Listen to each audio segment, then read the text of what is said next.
अस्सलाम वालेकुम दोस्तों, कैसे हैं आप। मैं हूँ डाल और मेरी आवाज है ड ड ड। अरे ऐसे नहीं, ऐसे बोलो। ड ड ड। मेरे साथ मिलकर बोलो। ड ड ड। आओ मेरे दोस्तों से मिलते हैं।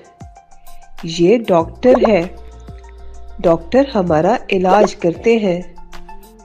ये डबल रोटी है। हम सब डबल रोटी बड़े शौक से खाते हैं। ये डॉल्फिन है।